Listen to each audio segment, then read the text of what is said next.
bien évidemment, nous sommes un peu orphelins quand nous perdons un pape.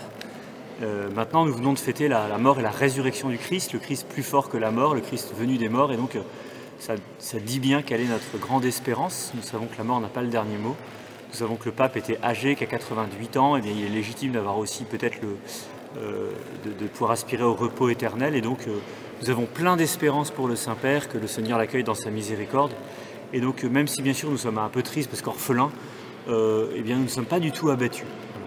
Nous ne sommes pas abattus, et puis nous savons que ça fait partie de la vie de l'Église, et que c'est un flambeau qui se transmet de pape en pape depuis Saint-Pierre, et voilà, nous avons eu François, nous aurons un autre pape, et la vie de l'Église continue.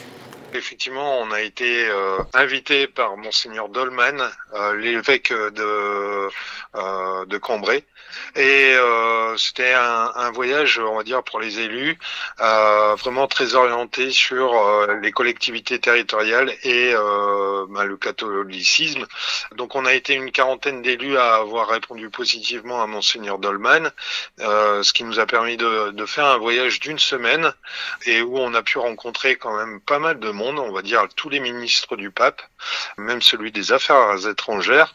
Donc ça nous a permis justement de faire, on va dire, plusieurs séminaires durant une semaine complète. Et oui, effectivement, en fait, le mercredi, nous avons pu faire la célébration publique à proximité du pape. Le vendredi après-midi, quelques heures avant de repartir, on a été invité dans les salons du pape, et où on a pu rencontrer justement le pape et avoir quelques secondes avec lui et de pouvoir dialoguer avec lui. Déjà, on a pu voir sa santé décliner petit à petit, donc ça faisait déjà mal. Voir hier aussi le discours qu'il a pu avoir, justement,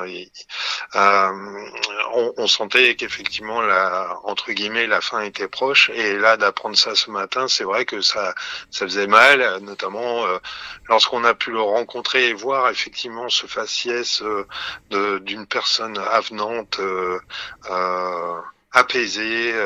Enfin, c'est vrai que on était un peu sous le choc.